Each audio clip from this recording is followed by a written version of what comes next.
right, hello. Thanks for tuning in. I am Adam Oliver of Square Music Company, and we are here to spread the word about our awesome local music event. How you like that? Acting, yeah. I think that's pretty good. Yeah, it's great. The Open Mic Show is an event we host every couple weeks on Thursday for the past year. In fact, November 30th will be our 1-year anniversary. Woo. I have known our first guest here for a couple years. I met him here at Square Music Company. He came in to get something, I don't remember what, and we got to bullshit and what have you. He plays guitar, he sings, he's a realtor, and he helped create, build, and maintain a school in Kampala, Uganda, of all things. Believe that. Guilty as charged on all of them.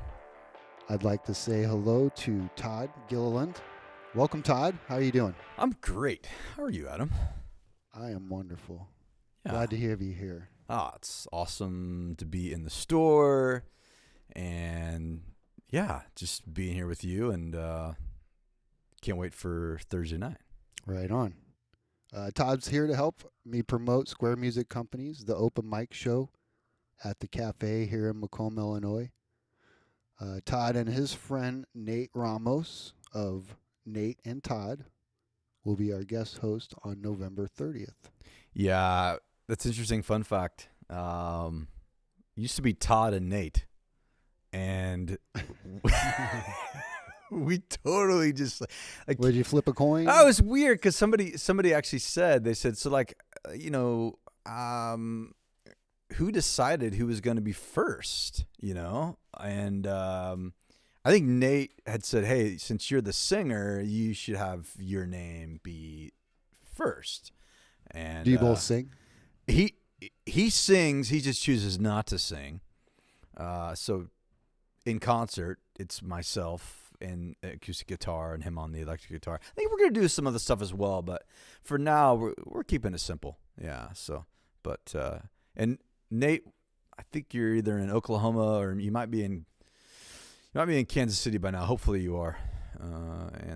Yeah. Nate's on the road right now. He is on the road right now. Yeah. So that's why. Yeah. Otherwise he would have to be here. So Parts unknown. It's fresh. We're wishing him the best. That's right. Well, Todd's a very interesting guy. He has quite a few accomplishments out in the world, which we'll get into. He's a family man, happy home life with his wife, Wendy, and his 3 daughters, Annie, Lucy, and Emma. Did I miss anything so far? No, man. It's super, super great to be married, and most days. No, actually all the time. And hopefully she'll be listening. Yeah. My wife, Wendy, is a phenomenal person to put up with me for 24 years? Yeah, 24. That's great. It's a long time. Anyway. All right, well, let's moving on here. What pretty common question here, but it's also timely, though. You take breaks from music and do other things. Music's always been a part of your life, but so here recently to go out and play again, what inspired you to do that? Yeah, well, I actually went out with a buddy of mine, and we decided to actually start this band called The Family. When was it? I don't know. Last year sometime. Played a few gigs. People seemed to like it. There was a lot to The Family. When I say The Family, like there was a lot of people in the band. How many? 5, 6 at least. Yeah. I mean, different instruments. Yeah, vocals? everybody. Yeah, we had every instrument. I guess you could think of that would make up a band. Keyboard player, bass player, actually 3 guitar players, some vocalists on top of that. So yeah, and what inspired that though? Was it the people? Some music you wanted to play? Yeah, I think so. I think really what it was all about was like I was playing just kind of nonchalantly, and yeah, my 2 girls were in it. The bass player's son did sound. Another guitar player that played in it. His daughter sang as well. Was was Nate in the family? Nate was in the family. Yes. Okay. I should have probably said that. Nate was in the family. We just kind of said, well, I mean, we just always talked about music, and we both would get together either at my house or his house and play music. And And you're both probably used to playing on your own, separately We- with your families or other friends. we are, yeah. You have a big repertoire of stuff. Yeah. No, I think that's a good point. So, yeah, I mean, like, I like to write. He likes to write. We put stuff together. Obviously, playing mostly covers at the moment because nobody really knows who we are, and that's okay. But Well, that's part of why we're doing the event that we do here with the open mic show, is to get new people out in front of people. Every time you play in front of people, it makes you a little bit better.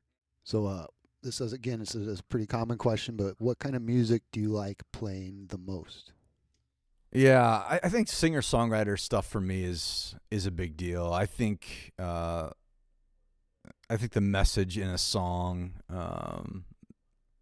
it just, whether you're covering it or not, if you can own it and feel it from your heart and communicate that via the microphone with your voice, I think it comes off as, hey, like, I know this song, but I'm feeling this song as well, if that makes sense. It makes sense in my head, I guess, but my head's kind of a crazy place sometimes. Super vague answer. Yeah.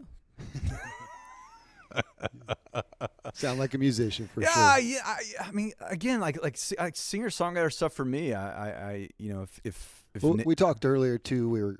I asked you if you guys were doing originals yet, and you said you're working on that. But at the time, right now, there wouldn't be originals. So you would be picking songs that you like, both like the message and the melody and the music. Yeah. What's your one of your favorite songs to play that you would be playing? Yeah, I would say, oh goodness, David Gray, Babylon. I love that song. It's a good one. Yeah, we're definitely more into the 90s rock, I guess, if you will, 90s alternative. Okay, so we're a big fan of playing music live. Writing, recording, all of that's great. But there's a certain special thing about getting in front of people and playing live. And the more you do that, the more comfortable you get with doing that. So as someone who does do that, what's a piece of advice you would give to someone starting out on playing live? Not just playing an instrument or but playing live. Like, yeah. I'd say this. I would say get a buzz. No, like a buzz from playing the. Oh live, yeah. I mean, I think I think if you're not even like a little bit nervous. I heard this one time from a rock star. He said, if the butterflies are gone before you enter the stage, before you go on, you probably should just like quit doing it, because honestly, man, I mean, like for me, anytime I'm about ready to go on, whether it's to 10,000 people or 50 people, or two. Or two. Yeah, I mean, there should be something within you that really, really just gets excited about performing. I mean, I love Adam, I love performing. I do a lot. But I think also too a big. It's a lot of work too. It is. I put my heart and soul into it. People make it look easy, but it's. Yeah, and I would say this too. I would say that, like, be you. Like, don't try to be somebody else. Or be somebody completely different. If being yourself don't work, just be somebody completely different. No, but like, sing from your heart. Oh, for sure. I mean, like, and when you're choosing songs, especially if you're not writing your own songs yet, like, choose songs that really mean something to you. I think that would be, and it, because it, yeah, I think you need to have something to say. I mean, there's a lot of people that can get up and play music, but man, if you have something to say, and people know it. Would you consider yourself a storyteller then? Yeah, A little really. bit? I love telling stories. In fact, my daughter and I wrote a book about the school that we. It's called Dear Teacher Wendy. In fact, when you have a story to tell, when you have something that you want to communicate to somebody, first of all, like eye contact is a big deal. I think one of the critiques I remember getting when I first started playing live was like I would always close my eyes. I see that a lot, yeah. Right? And I think that's fine at times, but like, man, like look into somebody's, like when you're looking at somebody's,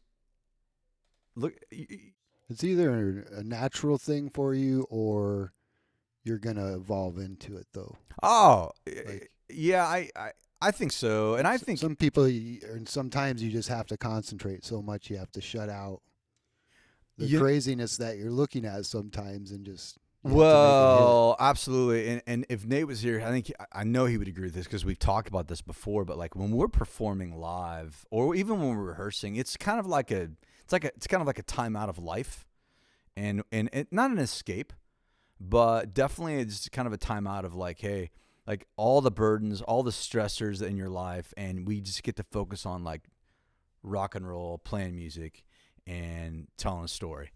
And loving on people with our music, if that makes sense. It does. On a daily basis, what's a song that always gets stuck in your head? Oh, goodness gracious. Yellow, Coldplay. Okay. But I like this one a lot, though. What should I have asked you that I didn't? Oh, wow. What makes your heart break? Okay. What makes your heart break, Todd? Yeah. I think. And can you present it in a comedic way? It probably not. No, I can't because what makes my heart break the most is when I see people that have a very, very narrow view of culture, of this world, and it makes my heart break for them. They used to make me really upset and angry, but actually my heart breaks because they just don't know any better. And I think living in Africa for 8 years has completely wrecked me. I bet, yeah. Yeah, so I think. But you did take the experience of that and spin it into at least trying to make the world a better place. Yeah, I mean, giving hope to the hopeless is our, is FNC's, if that's our motto, if you will, and I think giving hope to the hopeless is something that's global, not just at FNC. I mean, I think that's something that when we're singing, when we're talking to somebody, having a conversation, I mean, it's like, how can I encourage that person by, like either listening well or speaking something, into their life. That's what I was going to ask you. Is it